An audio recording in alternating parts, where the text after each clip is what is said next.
एक तरफ जहां यश ने शालिनी मालिनी पर फिर साथ देकर उन्हें बचा लिया था, तो दूसरी तरफ श्रुति को दिलावर अपने जाल में फंसाने की कोशिश कर रहा था। इसके लिए उसने श्रुति के कॉलेज के क्लास टीचर का साथ लिया। श्रुति उसके जाल में फंस भी गई थी, लेकिन जब उसने श्रुति को ट्रैवल डॉक्यूमेंट्स भेजे तो उन्हें पढ़ने के बाद श्रुति ने मना कर दिया। कामिनी श्रुति के बगल में थी, इसीलिए जैसे ही श्रुति ने यह कहा कि वो नहीं जा सकती, कामिनी चौंक गई और बोली, नहीं जा सकती? क्या मतलब है तुम्हारा कि नहीं जा सकती? श्रुति ने तुरंत कहा, मैं नहीं जा सकती माँ, ये मुझे कुछ ठीक नहीं लग रहा है। कामिनी चौंक गई और बोली, क्या मतलब कुछ ठीक नहीं लग रहा है? श्रुति ने अपनी माँ को डॉक्यूमेंट्स दिखाते हुए कहा, उन्होंने कहा था कि जिस कंपनी में मुझे जाना है वो साइंस प्रोजेक्ट के लिए है, लेकिन ये देखो आप, जिस कंपनी ने मुझे टिकट भेजा है वो एक इन्वेस्टमेंट कंपनी है। कामिनी चौंक गई और बोली, मतलब? श्रुति ने तुरंत कहा, मतलब कि क्लास टीचर सर ने मुझसे झूठ बोला है, वो मुझे किसी और कारण से दिल्ली भेजना चाहते हैं। घबराहट के मारे कामिनी के माथे पर पसीना आने लगा और उन्होंने कहा, हमें ये बात यश को बतानी चाहिए। श्रुति ने उन्हें रोक दिया और कहा, नहीं नहीं माँ, कल कियारा के यहाँ फाउंडेशन डे पार्टी है, यश उसमें बिजी होगा और जरूरी थोड़ी है कि हम बात बात पर यश को इन्वॉल्व करें। मुझे ये करना ठीक नहीं लगता, इसीलिए मैं आराम से मना कर देती हूँ। कामिनी ने परेशान होकर कहा, कैसे मना करोगी तुम? अगर उन्होंने कुछ और किया तो? वैसे भी 2 बार तुम्हारी जान खतरे में पड़ चुकी है और मैं नहीं चाहती कि बेटा तुम फिर से खतरे में पड़ो। मेरा इस दुनिया में तुम्हारे सिवा और कोई नहीं है, अगर तुम्हें कुछ हो गया तो? श्रुति ने अपनी माँ के होठों पर उंगली रख दी और कहा, अब तुम्हारी बच्ची बड़ी हो चुकी है माँ, वो सिचुएशन संभाल सकती है, अब परेशान ना हो, मैं ये हैंडल कर लूंगी। अब बस ये ध्यान रखना कि इसमें यश को इन्वॉल्व मत करना, वरना वो पैनिक हो जाएगा और कुछ ऐसा कर देगा जिसकी वजह से वो खतरे में आ जाएगा। श्रुति बार बार अपनी माँ को यकीन तो दिला रही थी, लेकिन कामिनी को न जाने क्यों बहुत ज्यादा डर लग रहा था। लेकिन वो कुछ कर नहीं पाई और श्रुति के बार बार कहने के बाद वो ये बात यश से ना बताने के लिए मान गई। फिर श्रुति वहां से अपने कमरे में चली गई। अंदर जाने के बाद उसने दरवाजा ठीक से लॉक किया और फिर से वो डॉक्यूमेंट देखा। अब की बार उसकी निगाह डॉक्यूमेंट पर लिखी हुई डेट के ऊपर गई। वहां पर 10 मई 2025 लिखा हुआ था। ये सेम वही तारीख थी जिस दिन यश का बर्थडे पड़ने वाला था। श्रुति के चेहरे पर गिल्ट दिखाई दिया। उसने विंडो से हॉल में देखा, उसकी माँ कामिनी परेशान होकर इधर उधर घूम रही थी और उसने कहा, मैं आपसे झूठ बोलने के लिए माफी चाहती हूँ माँ। मैं जानती हूँ कि आप चाहती हो कि मैं कुछ अच्छा करूं और कुछ बन कर दिखाऊं। मैं भी करना चाहती हूँ और मैं करूंगी भी। मैं आपका भरोसा कभी नहीं तोड़ूंगी, लेकिन मैं 10 मई को नहीं जा सकती क्योंकि उसी दिन यश का बर्थडे है। जैसे मुझे आपके सपने पूरे करने हैं, वैसे ही मुझे यश को भी अपना बनाना है। और अगर मैं चली गई तो फिर मैं यश के सामने कभी भी अपने दिल की बात नहीं कह पाऊंगी। अपनी बात पूरी करते करते श्रुति की आंखों में आंसू आ गए थे और उसकी बातों से यह साफ पता चल रहा था कि उसने अपनी माँ से झूठ बोला है। हालांकि यहाँ पर उसका झूठ बोलना उसके लिए थोड़ा अच्छा भी था, क्योंकि दिलावर ने उसे फंसाने के लिए जो चाल चली थी वो नाकाम हो जाती। श्रुति ने अपने आंसू पोंछे और फिर क्लास टीचर को कॉल किया और उसने फोन उठाते ही कहा, देखा तुमने श्रुति? श्रुति ने धीमी आवाज में कहा, हाँ सर, देखा मैंने, लेकिन मैं जा नहीं पाऊंगी। श्रुति के इतना कहते ही क्लास टीचर एकदम से चौंक गया और बोला, अरे क्या हो गया श्रुति, तुम क्यों नहीं जा पाओगी? सब ठीक तो है? श्रुति ने धीमी आवाज में कहा, हाँ सर, सब ठीक है, बस कुछ पर्सनल रीजन की वजह से मैं जा नहीं पाऊंगी, इसीलिए प्लीज आप मेरी जगह किसी और को कंसिडर कर लीजिए। क्लास टीचर को मानो काटो तो खून नहीं। उसने दिलावर से पैसे ले लिए थे, ऐसे में अगर श्रुति ना जाती तो दिलावर उसका बहुत बुरा हाल करता। उसने श्रुति को समझाने की कोशिश करते हुए कहा, बेटा, पर्सनल चीजें तो आती जाती रहती है, तुम्हें अपनी पढ़ाई पर फोकस करना चाहिए, तुम्हें अपने करियर पर ध्यान देना चाहिए। श्रुति ने तुरंत कहा, ये मेरे करियर से ज्यादा जरूरी है सर, सॉरी मैं नहीं जा सकती। श्रुति के इतना कहते ही क्लास टीचर को गुस्सा आ गया। उसने दांत पीस लिए, लेकिन दिलावर की तरफ से सख्त ऑर्डर थे कि श्रुति से जबरदस्ती नहीं करनी है। इसीलिए उसने गुस्से को कंट्रोल करते हुए पूछा, ऐसा क्या पर्सनल रीजन आ गया है श्रुति, जिसके लिए तुम अपने करियर को दांव पर लगाने के लिए तुली हुई हो? श्रुति ने मुस्कुराते हुए कहा, सर किसी का बर्थडे है और वो मेरी जिंदगी है।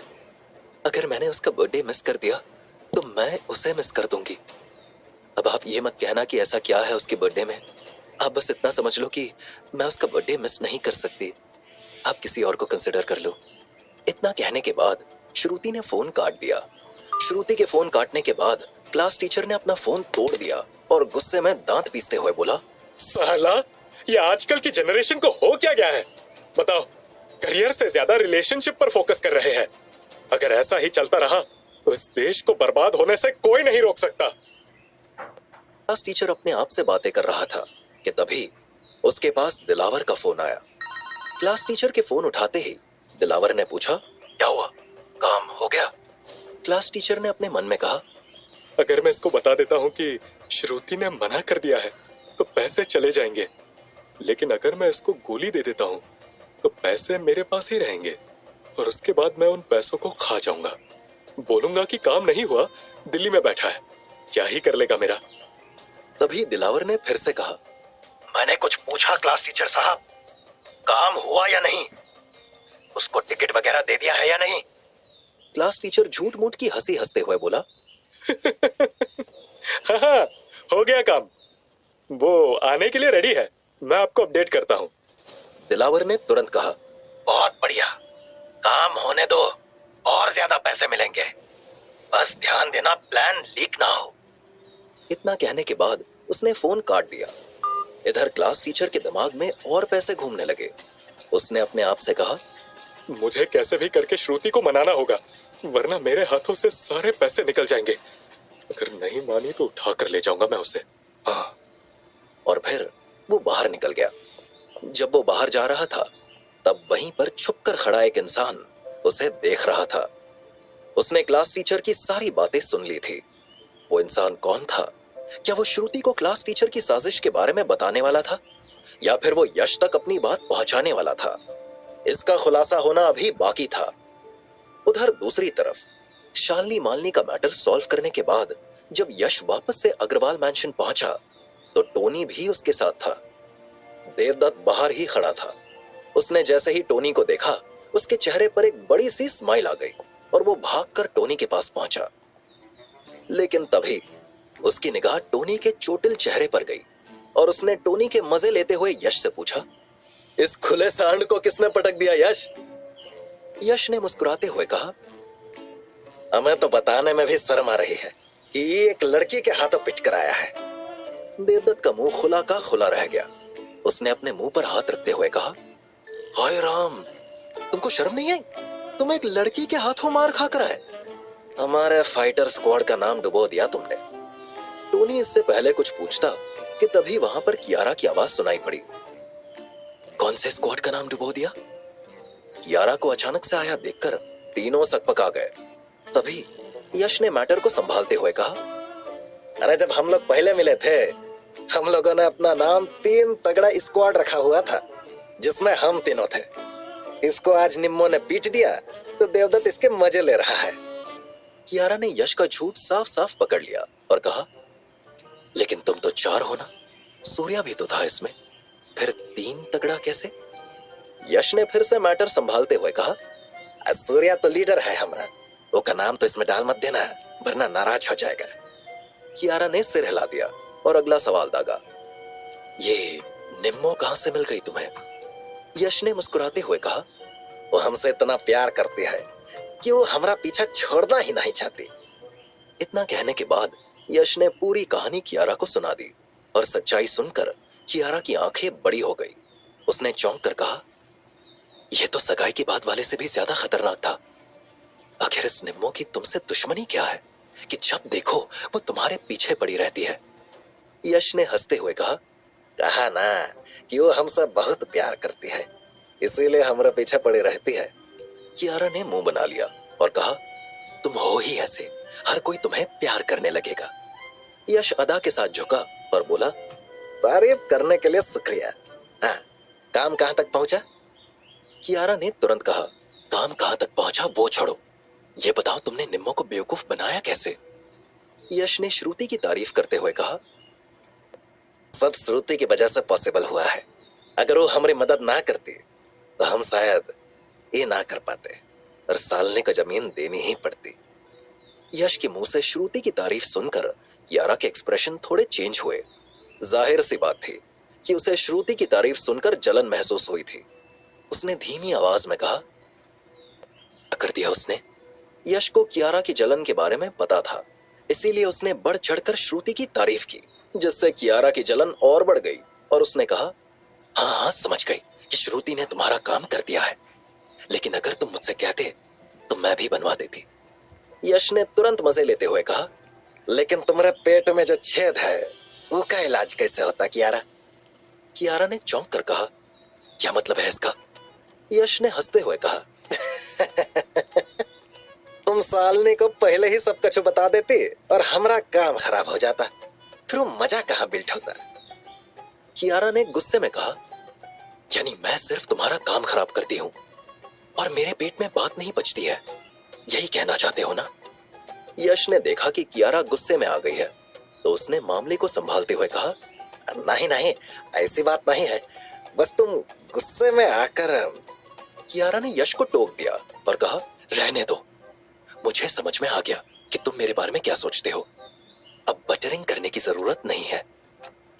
इतना कहने के बाद कियारा गुस्से में दंदनाते हुए वहां से चली गई और यश ने अपने आप से कहा, अरे फिर से मुंह फुला लिया इसने। यश के बगल में खड़े देवदत्त ने कहा, तो जाकर मनाओ ना। देवदत्त ने तंज मारा। यश ने उसे घूर कर देखा और वहां से चला गया। उनके जाने के बाद देवदत्त ने टोनी के मजे लेते हुए कहा, अच्छा ये बता टोनी, वहां एग्जैक्टली हुआ क्या था? निम्मो ने तेरे चेहरे पर मुक्का ही मारा था या फिर घसीटा भी था तुझे?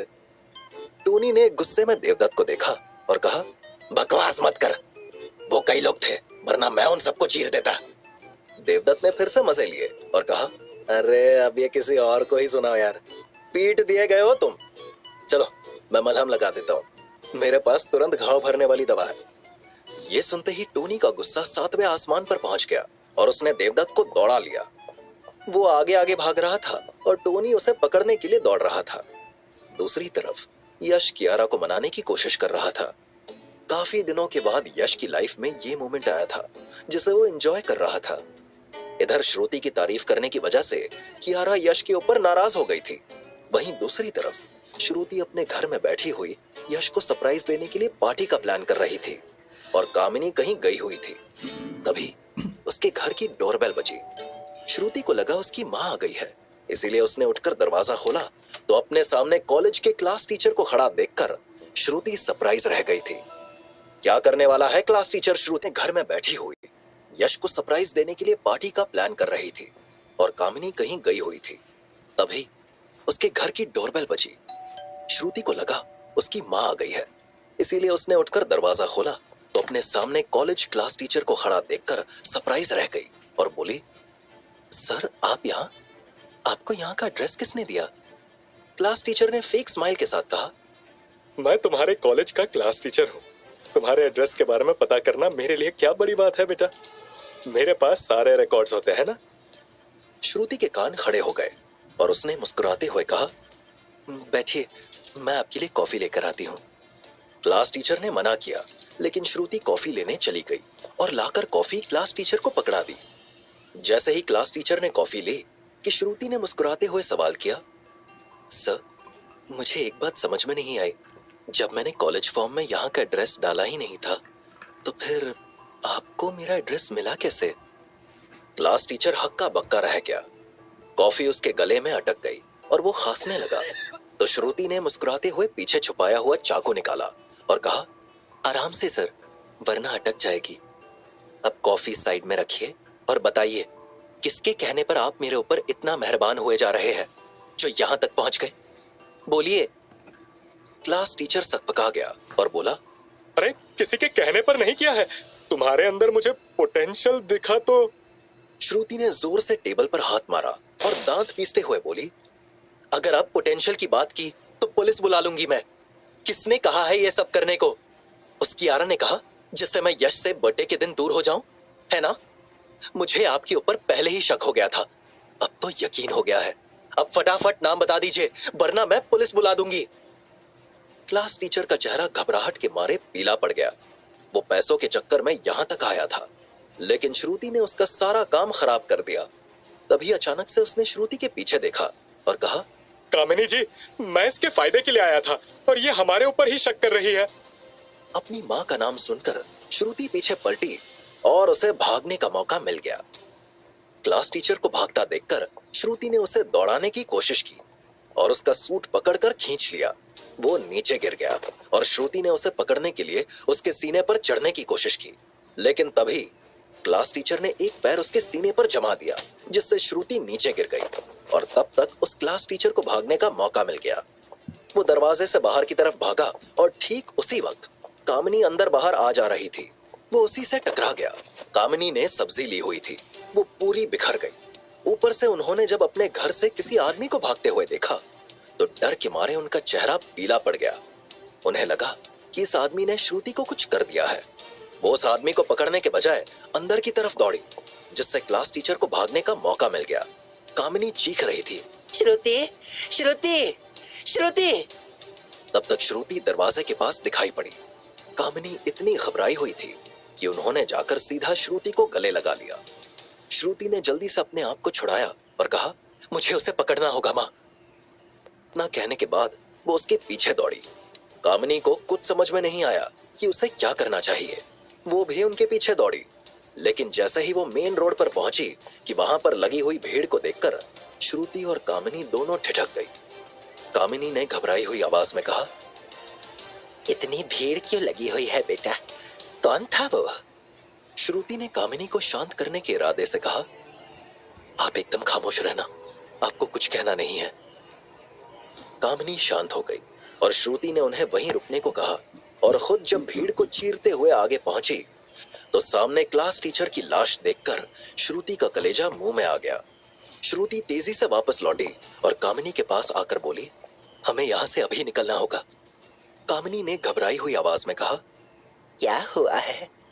श्रुति ने तुरंत कहा, घर चलकर बताती हूँ। इतना कहने के बाद वो वापस आई और जब कामिनी ने उससे सवाल किया तो उसने बिना झूठ बोले हर एक बात कामिनी को बता दी और सच जानकर कामिनी के होश ही उड़ गए थे। वो रुआसी हो गई और घबराहट के साथ बोली, अब क्या करेंगे? यश को बताना पड़ेगा। श्रुति झल्ला उठी और बोली, आप बात बात में यश को क्यों इंक्लूड कर रही है? नहीं बुलाऊंगी मैं उसे। अगर वो ना होता तो क्या हम मर जाते? हमें खुद से भी कुछ करना होगा या नहीं? कामिनी ने घबराहट के साथ कहा, हम क्या कर सकते हैं? श्रुति ने अपनी माँ को समझाते हुए कहा, हमें कुछ नहीं करना है माँ, हमें बस शांत रहना है। यहाँ आसपास में सिर्फ हमारे यहाँ सीसीटीवी लगी है, मैं उसकी फुटेज डिलीट कर दे रही हूँ। आपको बस शांत रहना है और जैसा नॉर्मल रिएक्ट करती है करते रहना है। कामिनी के अंदर डर तो समाया हुआ था, लेकिन उसने किसी तरह हाँ में सिर हिला दिया और बोली, लेकिन बेटा, ये तो तुम्हारा क्लास टीचर था। इसका क्या बिगाड़ा है हमने जो ये तुझे हार्म करने के लिए यहाँ तक चला आया? श्रुति ने तुरंत कहा, पता नहीं माँ, लेकिन कुछ प्रॉब्लम होगी इसको मुझसे, मैं वो पता लगा लूंगी, आप बस शांत रहना। इतना कहने के बाद श्रुति सीसीटीवी फुटेज डिलीट करने चली गई। श्रुति ने भले ही कामिनी को मना कर दिया था कि इसके बारे में हमें यश से कोई बात नहीं करनी है, लेकिन कामिनी का दिल अभी भी घबरा रहा था और वो बार बार एक ही बात सोच रही थी कि काश वो यश से इस बारे में बात कर पाए। इधर श्रुति की लाइफ में इतना बड़ा तूफान आ चुका था और उधर दूसरी तरफ यश कियारा के मैंशन की छत पर बैठा सामने लहरें मार रहे समंदर को देख रहा था। उसके लाइफ में काफी दिनों बाद शांति आई थी, इसीलिए यश उसको पूरी तरह से एंजॉय कर रहा था। तभी कियारा वहां आ गई और वो यश के बगल में बैठते हुए बोली, क्या देख रहे हो यश? यश ने एकदम से शांत आवाज में कहा, सुकून के दो पल ढूंढने की कोशिश कर रहे हैं। आज बहुत दिनों बाद हमें थोड़ा सा रिलैक्स फील हो रहा है। कियारा ने यश के चेहरे को देखा। उसने उस चाय वाले को ढूंढने की कोशिश की जिससे वो पहली बार मिली थी। एक विटी और ह्यूमरस कैरेक्टर जो कहीं खो सा गया था। जब यश ने कियारा को अपने चेहरे की तरफ देखते हुए पाया तो मुस्कुराते हुए पूछा, क्या देख रही हो? कियारा ने ना में सिर हिला दिया और कहा, मैंने सुना है कि तुम पोएम्स बहुत अच्छे अच्छे बनाते हो, कोई मस्त सा सुनाओ ना एक। यश ने हैरानी के साथ मुस्कुराते हुए कहा, ये किसने बता दिया तुम्हें? कियारा ने मुस्कुराते हुए कहा, तुम्हें क्या लगता है कि सिर्फ तुम ही बातें निकलवाना जानते हो? थोड़ा बहुत मुझे भी आता है। यश ने मुस्कुराते हुए कहा, किसने बताया ये बताओ पहले। कियारा ने मना कर दिया और कहा, पहले तुम मुझे ये बताओ कि तुम इतने दिनों से मेरे साथ रह रहे हो तो मुझे तुम्हारा ये हिडन टैलेंट पता कैसे नहीं चला? यश ने मुस्कुराते हुए कहा, अरे कभी तुमने हमें मौका कहाँ दिया? इतना तो गुस्सा रहती थी हमारे ऊपर। अब पता नहीं क्या हो गया है कि भला मुझे बोलने देती हो, वरना कहाँ बोलने देती थी हमें। कियारा शर्मा गई।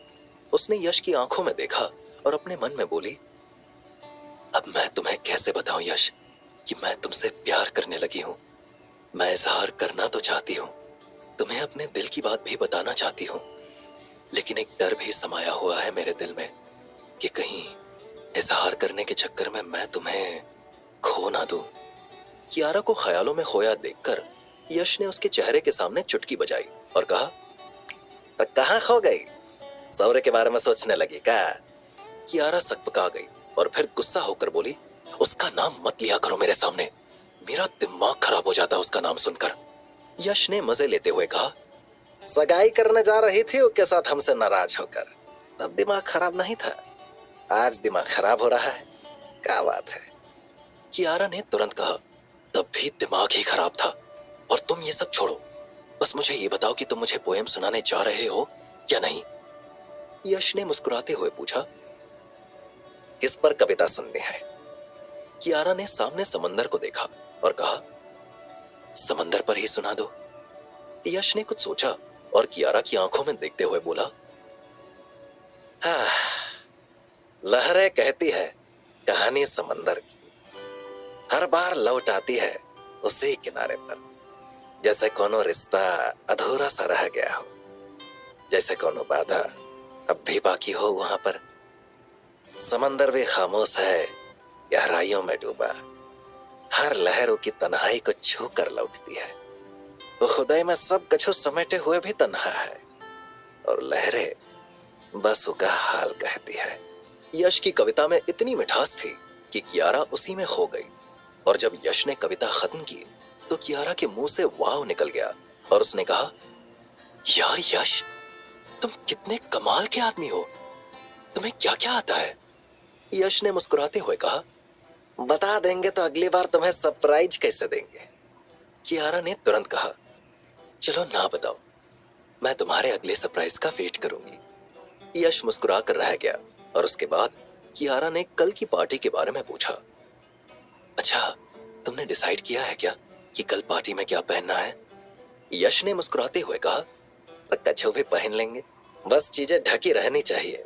कियारा ने नाक सिकोड़ते हुए कहा, छी यार, कितने गंदे हो, कैसी कैसी बकवास करते रहते हो। इतना कहने के बाद उसने यश के सीने पर एक जोर का मुक्का मारा। यश ने गिरने का नाटक किया और कहा, बहुत जोर लगाकर मारा है, जान ही निकाल दी मेरी।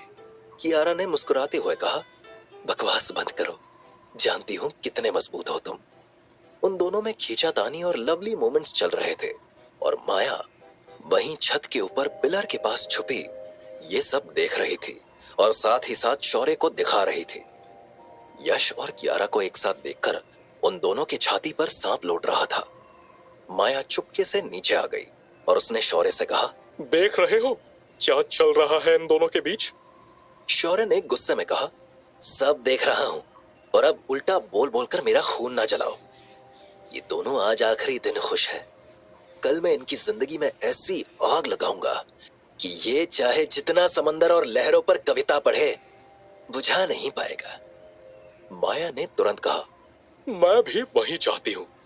जब यश और कियारा अच्छे से बर्बाद हो जाएंगे तभी मुझे सुकून मिलेगा। शौर्य ने तुरंत कहा, बस आज रात और उसके बाद सुकून ही सुकून रहेगा।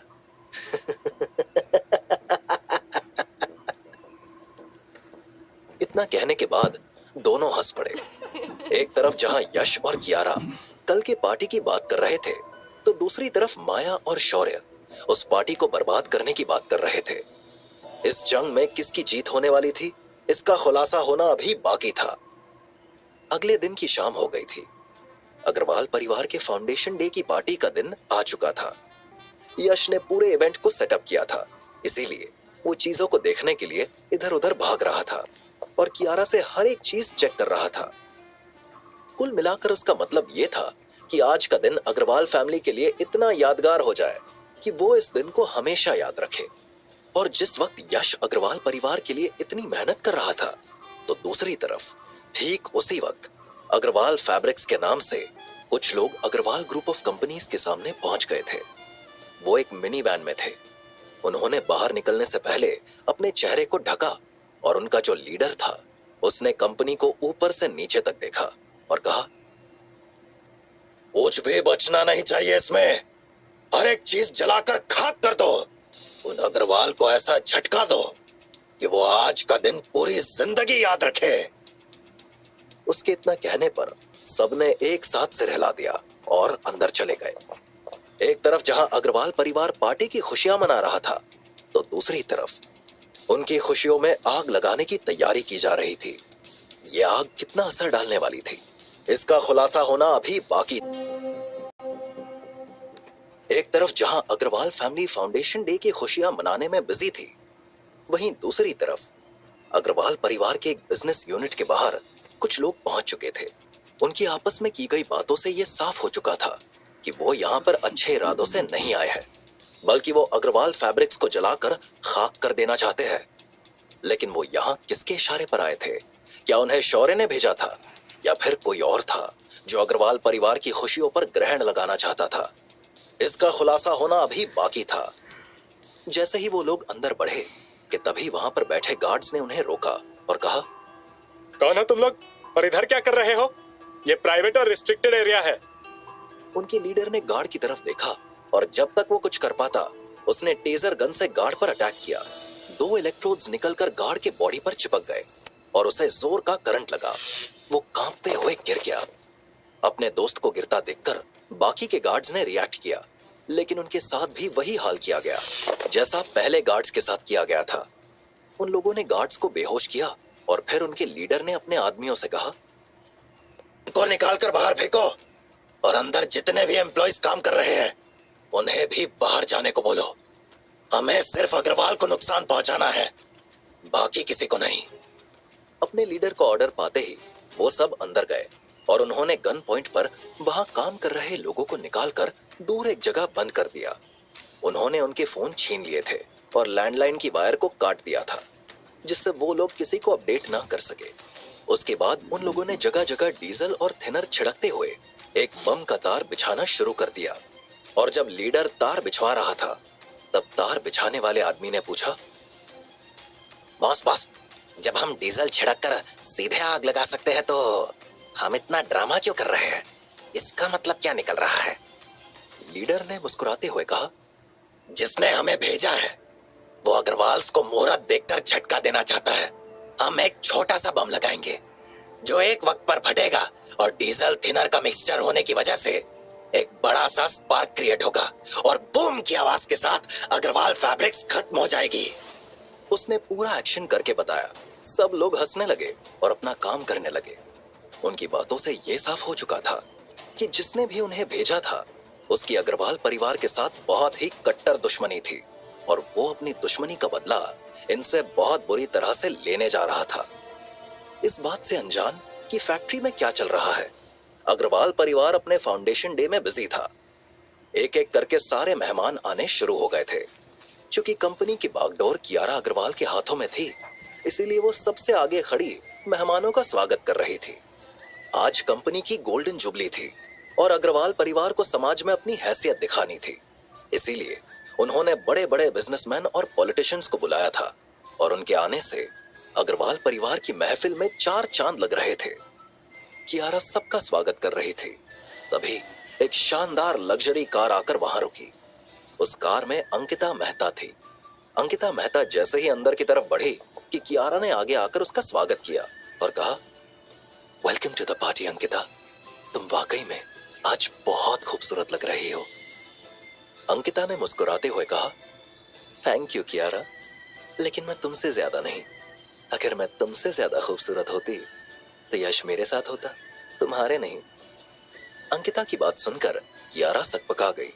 तभी अंकिता ने हंसते हुए कहा, मजाक कर रही हूं। वैसे साहबजादे है कहाँ? दिखाई नहीं पड़ रहे हैं। कियारा ने इधर उधर देखा तो पाया यश इवेंट मैनेज करने वाले के साथ लगा हुआ था और इशारा करते हुए अंकिता से बोली, वो रहा, जाकर मिल लो तुम। अंकिता ने सिर हिला दिया और कहा, वैसे खुश तो बहुत होगी आज तुम। आज इतना बड़ा अनाउंसमेंट होने जा रहा है। चूंकि इन लोगों ने इसे सीक्रेट रखा था, इसीलिए कियारा थोड़ा सा चौंकी और फिर मामले को संभालते हुए बोली, हाँ, लेकिन इसके बारे में किसी को पता नहीं है। हम इसे सरप्राइज एलिमेंट के तौर पर रख रहे हैं। इवन दादाजी को अभी इसके बारे में नहीं पता। अंकिता ने सिर हिला दिया और उसके बाद वो यश के पास चली गई। यश और अंकिता जब आपस में बातें कर रहे थे तो कियारा उन्हें बार बार देख रही थी और यश को अंकिता से बातें करते देखकर कियारा को जलन सी फील हो रही थी। तभी पीछे से किसी ने उसके कंधे पर हाथ रखा। कियारा मुड़ी तो वहां पर अंकिता मेहता का भाई रौनक मेहता खड़ा हुआ था। दी से यश को बात करते देखकर जलन हो रही है क्या? रौनक को कियारा पसंद नहीं करती थी, इसीलिए उसे देखते ही उसके चेहरे की रंगत बदल गई और उसने कहा, क्या बकवास कर रहे हो रौनक? पार्टी में आए हो, पार्टी एंजॉय करो, और मुझे जलन क्यों होगी? बताओ तो जरा। रौनक ने मजे लेने के अंदाज में कहा, अरे मुझे ऐसा फील हुआ तो मैंने कह दिया। वैसे तुम्हें आज मेरा अच्छे से वेलकम करना चाहिए, क्योंकि कियारा घबरा गई कि रौनक कहीं उसकी पोल ना खोल दे, इसीलिए उसने झट से बात काट दी और कहा, पार्टी एंजॉय करो जाकर और मुझे परेशान करना बंद करो, वरना अंकिता को बुला दूंगी मैं।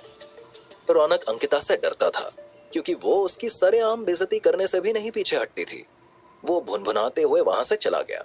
तभी एक और शानदार लग्जरी कार वहां आकर रुकी।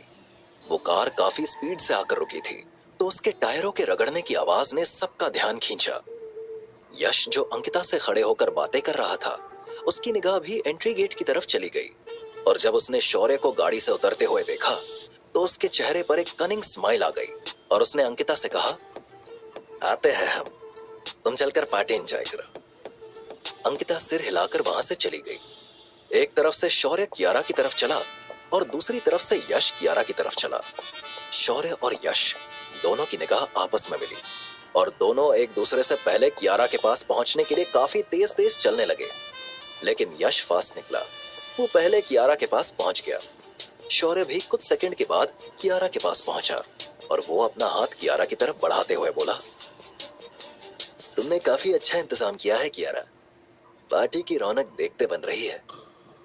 इससे पहले कियारा शौर्य से कुछ कहती कि यश ने कियारा का हाथ पकड़ा और तेज आवाज में कहा, डार्लिंग, तुम्हें इतनी देर से दादाजी ढूंढ रहे हैं, आखिर तुम यहाँ क्या कर रही हो?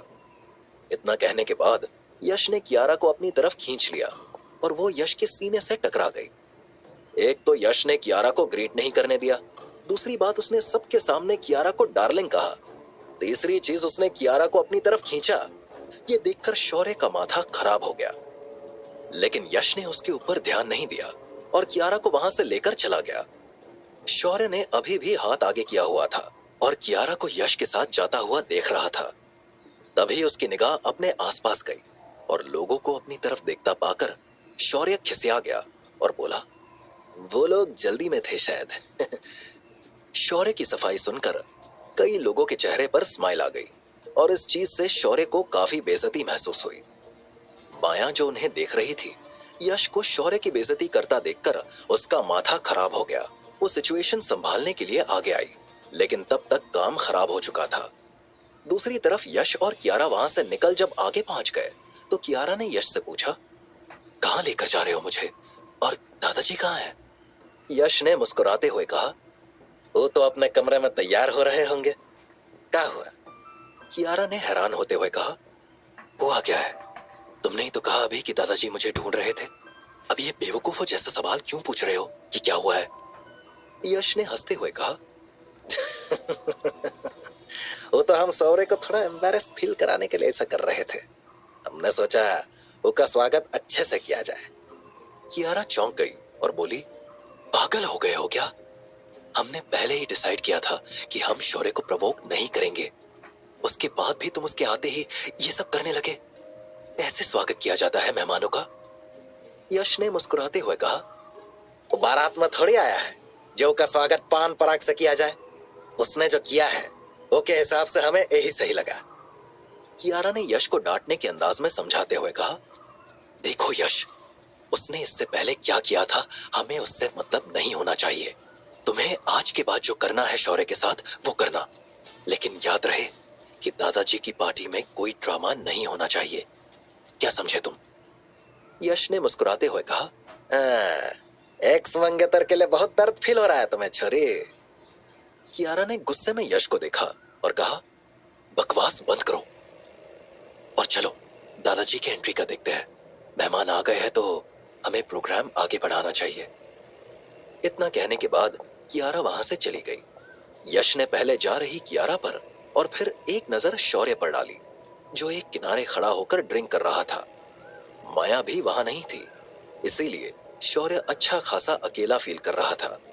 और तभी यश ने मुस्कुराते हुए शायरी पढ़ी, गुलाब नहीं, अब खंजरों का इंतजाम है। हर मुस्कान के पीछे दहशते नाम है। ख्वाब जल चुके हैं, राख भी ठंडी नहीं। अब नींदों में नहीं, साजिशों में आराम है। इसकी किताब को बंद कर दिया है, अब हर पन्ने पे सिर्फ इंतकाम है। दोनों जब दुश्मन है, इसकी क्या जरूरत है? कदमों के नीचे ही उसको सलाम है। इतना कहने के बाद यश भी वहां से चला गया। लक्ष्मण अग्रवाल की एंट्री का टाइम आ चुका था। एंकर उनकी तारीफ में कसीदे पढ़ रहा था और तभी अचानक से पूरे महफिल में अंधेरा छा गया। लोगों के बीच खुसुर फुसुर चालू हो गई। कियारा भी शौक रह गई और उसने चिल्लाते हुए कहा, देखो लाइट कैसे कट गई। तभी मेहमानों के बीच से कुछ लोग निकले। उन्होंने हाथ में कैंडल ली हुई थी। कैंडल जलाकर उन्होंने दोनों तरफ लाइन बना ली। ये देखकर कियारा रुक गई। उसे एहसास हो गया कि ये शायद यश का कोई सरप्राइज प्लान था। तभी गेट का दरवाजा खुला और लक्ष्मण अग्रवाल की एंट्री हुई। वो धीरे धीरे आगे बढ़ रहे थे और एकदम से सोलफुल म्यूजिक बज रहा था। लोग उन्हें देख रहे थे कि अचानक से लाइट्स ऑन हुई। लक्ष्मण अग्रवाल ने कुर्ता पहना हुआ था। उसे फाड़ कर फेंका तो नीचे टक्सीडो निकल आया और फिर उन्होंने पार्टी वाला चश्मा लगा लिया और अगले ही पल 8 रशियन डांसर उनके अगल बगल आकर नाचने लगी और बॉलीवुड का एक फेमस गाना बजना शुरू हो गया था। लक्ष्मण अग्रवाल डांस करते हुए आगे बढ़ रहे थे। उनके जो बिजनेसमैन दोस्त थे वो सब जलन भरी आंखों से लक्ष्मण अग्रवाल को देख रहे थे। इतनी देर में वो स्टेज पर पहुंच गए और डांस प्रोग्राम चल रहा था। तभी यूएसए से आए हुए उनके एक दोस्त ने कहा, ये सब आइडिया लक्ष्मण को आते कैसे है? मैंने भी गोल्डन जुबली मनाई थी और इससे ज्यादा पैसे खर्च किए थे, लेकिन ये मजा नहीं आया था जो आज आ रहा है। आखिर इसके दिमाग में ये सब आता कहां से है? तभी वहां खड़े हुए एक दूसरे बंदे ने कहा, ये सब लक्ष्मण का आइडिया नहीं है दोस्त, ये सब यश का आइडिया है। यूएसए वाले दोस्त ने चौंक कर पूछा, कौन यश? दूसरे बंदे ने इधर उधर निगाह दौड़ानी शुरू कर दी और तभी उसकी निगाह स्टेज के पास खड़े यश के ऊपर चली गई। उसने यश की तरफ उंगली दिखाते हुए कहा, वो रहा। यूएसए वाले दोस्त ने यश की तरफ देखा और यश को देखते ही उनके चेहरे का एक्सप्रेशन चेंज हो गया और उसने धीमी आवाज में पूछा, ये है कौन? दूसरे बंदे ने यश के बारे में बताते हुए कहा, ये कियारा का मंगेतर है। इसके आने के बाद ही इन लोगों की लाइफ चेंज हो गई। यूएसए वाला बंदा यश को घूरने लगा और पहचानने की कोशिश करने लगा। इस बात से अनजान यश की कोई उसके ऊपर निगाह रख रहा है। वो अपने काम में बिजी था। तभी यूएसए वाले बंदे ने अपने आप से कहा, मुझे ऐसा क्यों लग रहा है कि मैंने इसे कहीं देखा है। और उसने अपना दिमाग दौड़ाना शुरू कर दिया और तभी अचानक से उसे कुछ याद आया और उसने कहा, ये इंसान अग्रवाल परिवार का होने वाला दामाद कैसे हो सकता है? कुछ तो गड़बड़ है। इतना कहने के बाद वो सीधा यश की तरफ बढ़ चला था। क्या पार्टी में होने वाला है नया धमाका? लक्ष्मण अग्रवाल की एंट्री देखकर यूएसए से आया हुआ उनका एक दोस्त काफी इंप्रेस हो गया और जब उसने इस बारे में अपने दूसरे दोस्त से सवाल किया तो उसने बताया, ये सब यश ने किया है। यूएसए वाले आदमी ने जब यश को देखा तो उसके कान खड़े हो गए और उसने कुछ देर दिमाग दौड़ाने के बाद यश को पहचान लिया और उसे यश के ऊपर शक हो गया था। वो अपना शक कंफर्म करने के लिए यश के पास पहुंच गया, जो अपने काम में बिजी था। उसके पास पहुंचते ही उसने यश को आवाज दी और कहा, यश बेटा। अपना नाम पुकारे जाने पर यश ने पीछे देखा और एक जेंटलमैन को खड़ा देखकर वो सीधा उसके पास आया और अदब से बोला, जी अंकल कहिए, हम आपकी क्या मदद कर सकते हैं? यूएसए वाले दोस्त ने मुस्कुराते हुए कहा, नहीं, कोई मदद नहीं चाहिए। मेरे मन में बस एक सवाल घूम रहा था, मुझे उसी का जवाब चाहिए। यश ने मुस्कुराते हुए कहा, कहिए ना अंकल। उस आदमी ने मुस्कुराते हुए कहा, अग्रवाल फैमिली को कब से जानते हो और इससे पहले तुम कहाँ रहते थे? ये सवाल यश के लिए काफी टफ होता था जब कोई उसके पास्ट से रिलेटेड सवाल पूछता था, क्योंकि उसका पास्ट बहुत डार्क और मिस्टीरियस था जिसके बारे में बात करना यश के लिए थोड़ा मुश्किल होता था। यश ने सवाल को टाल दिया और मुस्कुराते हुए कहा, आप ही सवाल काहे पूछ रहे हैं अंकल? सब ठीक तो है ना? यूएसए वाले आदमी ने मुस्कुराते हुए कहा, हाँ सब ठीक है। अगर तुम्हें सवाल का जवाब देने में परेशानी हो रही हो तो हम इसे इग्नोर कर सकते हैं। यश ने धीमी आवाज में कहा, नहीं अंकल, ऐसे कौन बात नहीं है। हम और कियारा 2 साल से साथ है और हम पहले चाय पत्ती का एक्सपोर्ट करते थे। अभी हम कई सारे बिजनेस में हैं। उस आदमी ने यश को घूर कर देखा और फिर मुस्कुराते हुए बोला, चाय पत्ती एक्सपोर्ट करते थे या फिर कहीं चाय बेचते थे? ये सुनते ही यश बुरी तरह सकपका गया, लेकिन उसने अपने इमोशन को दबा लिया और हंसते हुए बोला, एक ही बात हुई ना अंकल, चाहे चाय कहो चाहे चाय पत्ती। यूएसए वाला आदमी भी कम शरारती नहीं था। उसने यश के मजे लेते हुए कहा, 10 रुपए का धंधा करना और 10,000 का धंधा करने में फर्क होता है मेरी जान। अब बताओ, तुम पहले चाय बेचते थे ना? यश ने बात टालने के अंदाज से कहा, ये क्या बात कर रहे हो आप अंकल? हम चाय नहीं, चाय पत्ती बेचते थे और अभी भी हमारी ये यूनिट चल रही है। अब अग्रवाल परिवार की हैसियत इतनी भी नहीं गिर गई है कि वो एक चाय बेचने वाला दामाद लेकर आएंगे। अगर आपको हमारी बातों पर भरोसा ना हो रहा हो तो हम कियारा को बुला देते हैं, आप उसी से कंफर्म कर लो। यूएसए वाले अंकल सकपका गए। वो जिसकी पार्टी में आए थे उसी के दामाद के बारे में बोलकर अपना नाम और शाम दोनों खराब नहीं करना चाहते थे, इसीलिए उन्होंने बात टालते हुए कहा, नहीं नहीं, इसकी कोई जरूरत नहीं है। हो सकता है कि मुझसे ही कोई गलती हो गई हो। इतना कहने के बाद वो वहां से चला गया। उसके जाने के बाद यश ने राहत की सांस ली और अपने मन में कहा, साला, हमको याद ही नहीं रह गया था कि हमको ये आइडेंटिटी भी बचानी होगी अपनी। बच गए, वरना अभी पक्के वाले लग जाते। इतना कहने के बाद यश भी वहां से दूसरी साइड निकल गया और यश के जाते ही वहां छिपी हुई माया बाहर आ गई। माया ने जब यूएसए वाले आदमी को बात करते हुए देखा था तभी उसे शक हो गया था, इसीलिए वो यश की बात सुनने के लिए वहां तक आ गई थी। उसने यश और उस आदमी की पूरी बात सुन ली थी, इसीलिए अपने मन में बोली, आखिर वो आदमी यश को एक चाय वाला क्यों कह रहा था? कहीं इसने इसमें भी तो कोई झोल नहीं किया है? मुझे लगता है इसने किया होगा। मुझे इसके बारे में पता करना होगा और बस एक बार पता चल जाए फिर मैं देखो क्या करती हूँ।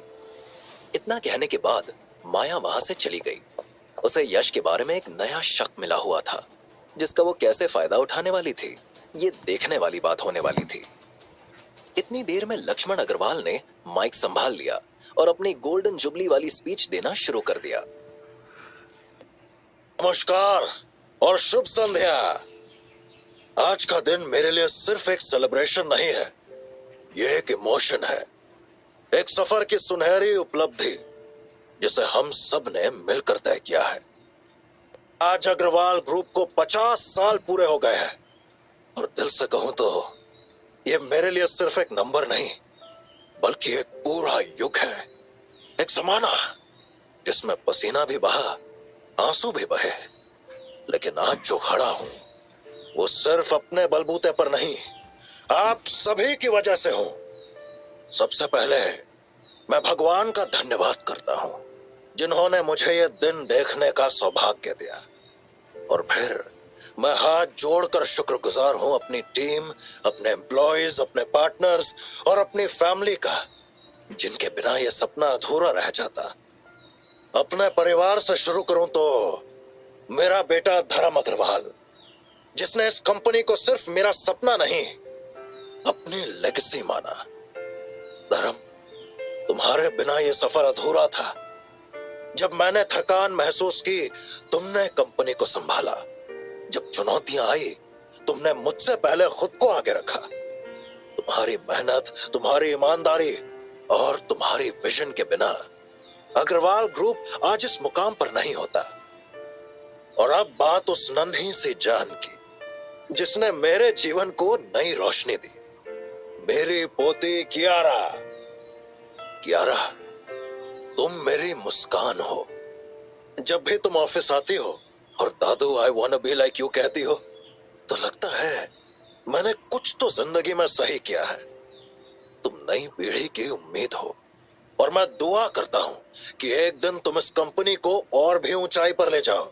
और अब मैं उस बंदे के बारे में बात करने जा रहा हूं जो अभी मात्र 1 साल पहले हमसे जुड़ा, लेकिन उसने जुड़ने के बाद हमें जो स्ट्रेंथ दी उसे मैं शब्दों में बयान नहीं कर सकता। यश ने आने के बाद हमारी कंपनी और परिवार को ऐसे संभाला जैसे मानो वो इसी घर का हिस्सा था। उसने मुझे कभी ये महसूस नहीं होने दिया कि मेरा कोई पोता नहीं है। उसके आने के बाद कितनी मुसीबतें आई हमारे परिवार पर उसने हंस हंस कर सारी मुसीबतों को ऐसे टाल दिया मानो वो कभी थी ही नहीं। यश, आई लव यू मेरी जान। इतना कहने के बाद लक्ष्मण अग्रवाल ने एक फ्लाइंग किस यश की तरफ उछाला। माया और शौर्य इस चीज को देख रहे थे और यश की इतनी तारीफ सुनकर वो जल भुन गए। ऊपर से लक्ष्मण अग्रवाल ने अभी तक माया के बारे में कुछ कहा भी नहीं था, जिसकी वजह से उसे और जलन महसूस हो रही थी। उसे लग रहा था कि लक्ष्मण अग्रवाल अभी उसके बारे में और कुछ कहेंगे और तभी उन्होंने आगे कहा, अब सबसे जरूरी शुक्रिया, our co-workers, our team, our backbone। आप लोग इस कंपनी की असली ताकत हो। कोई भी फाउंडेशन स्ट्रांग तभी होता है जब उस पर खड़ा हर ईंट मजबूत हो, और आप सभी उस हर ईंट की तरह हो जिसने इस इमारत को खड़ा किया। आपने भरोसा किया, आपने साथ निभाया, आपने दिन रात एक किए, और मैं आपको एक पिता की तरह आशीर्वाद देता हूं कि आपके जीवन में कभी कोई कमी ना हो। आज जब मैं पीछे मुड़कर देखता हूं तो वो छोटी सी किराने की दुकान याद आती है जहां से मैंने शुरुआत की थी। एक छोटा सा कैश काउंटर, 2 शेल्व्स और बस एक सपना कि एक दिन अग्रवाल नाम हर घर में जाना जाएगा। और आज हम 7 देशों में हैं, 5000 से ज्यादा एम्प्लॉयज हैं और हजारों क्लाइंट्स का विश्वास हमारे साथ है। But let me tell you one thing clearly, ये सिर्फ मेरी जर्नी नहीं थी, ये हम सबकी जर्नी थी। हर सेटबैक हमें कुछ सिखाने आया, हर फेलियर एक लेसन था और हर सक्सेस हमारी टीम की मेहनत का फल। हमने ये सफर साथ में शुरू किया था और आज हम सब ने मिलकर इसका गोल्डन माइलस्टोन छुआ है। आज मैं गर्व से कह सकता हूं, we built not just a business, we built a family। और अब ये गोल्डन जुबली सिर्फ एक रुकाव नहीं है, ये एक न्यू बिगिनिंग है। From here, we look at the next 50 years not with fear, but with fire। Kiara, धर्म, मेरी पूरी टीम, लेट्स प्रॉमिस टुडे कि हम इस फ्लेम को कभी बुझने नहीं देंगे। Let's take Agarwal group to heights we have never imagined before. और अंत में बस एक बात कहूंगा, सपने वो नहीं होते जो नींद में आए, सपने वो होते हैं जो नींद चुरा कर पूरे किए जाए। Thank you so much for being my family, my strength and my purpose.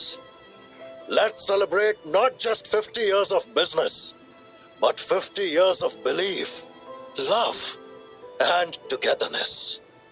जय हिंद, जय अग्रवाल ग्रुप। इतना कहने के बाद उन्होंने अपनी स्पीच खत्म कर दी और उनके स्पीच खत्म करते ही चारों तरफ तालियों की गड़गड़ाहट गूंजने लगी।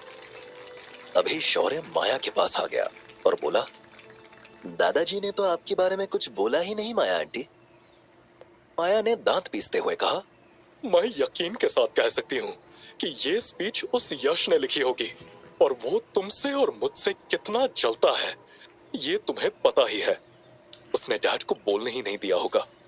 शौर्य ने तुरंत कहा, कोई बात नहीं, उसने अभी दादाजी को आपके बारे में नहीं बोलने दिया है। अभी हम कुछ ऐसा करेंगे कि आज के बाद अग्रवाल परिवार में कोई उसका नाम नहीं लेगा। यह सुनकर माया के चेहरे पर स्माइल आ गई और उसने कहा, मैं इसी वक्त का तो वेट कर रही हूँ शौर्य, जब उस यश की ढंग से बेइज्जती होगी। उसने हम सबकी बहुत बेइज्जती कर ली, अब उसके पे बैक का टाइम है। इतना कहने के बाद उन दोनों ने एक दूसरे को ताली मारी, इस बात से अनजान कि शौर्य और माया किस साजिश में लगे हुए हैं। यश और कियारा मेहमानों में बिजी थे। जब से सबको पता चला था कि ये सब मैनेजमेंट यश ने किया है, तब से वो लोग घेर घेर कर यश से टिप्स ले रहे थे। तभी यश की निगाह अंकिता मेहता के ऊपर चली गई, जिसकी निगाहें किसी को ढूंढ रही थी। यश ने अंकिता को देखकर अपने आप से कहा, ये किसे ढूंढ रही है? और फिर वो अंकिता मेहता के पास चला गया और बोला, ऐसा लग रहा है मोहतरमा हमें ढूंढ रही है। अंकिता ने यश की तरफ देखा और कहा, तुम्हें हमेशा ऐसा क्यों लगता है यश कि हर कोई तुम्हें ही ढूंढ रहा है? यश झिझकते हुए बोला, अच्छा तो फिर किसे ढूंढ रही थी? अंकिता ने तुरंत कहा, मैं राघवन को ढूंढ रही थी, तुमने उसे इनवाइट नहीं किया था। यश ने तुरंत कहा, अभी मेरी खुदाई की पार्टी थोड़ी है जो हम अपने गेस्ट को इनवाइट करते, और वैसे भी उन्होंने कियारा की कंपनी की तरफ देखा भी नहीं था, तो उनका हक भी नहीं बनता था।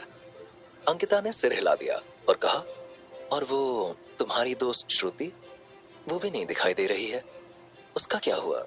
वो क्यों नहीं आई? क्या उसका हक भी नहीं बनता था?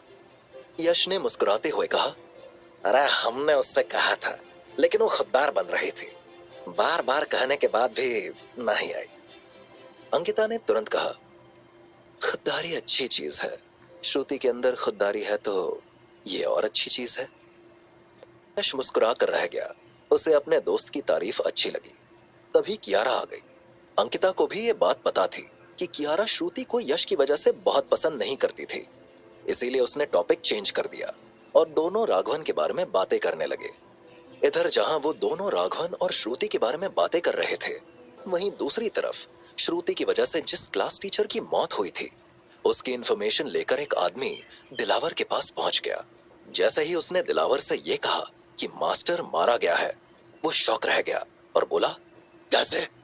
मास्टर को तो हमने सेफ प्ले के लिए रखा था, फिर ये कैसे हो गया? दिलावर के सवाल पर उसके आदमी ने सब कुछ बता दिया कि कैसे श्रुति ने मना किया था और उसके बाद पैसों के लालच में मास्टर गलत कर गया और फिर वो मारा गया। ये सुनकर दिलावर को मास्टर के ऊपर बहुत गुस्सा आया और उसने कहा, ये दौलत इंसान को अंधा बना देती है।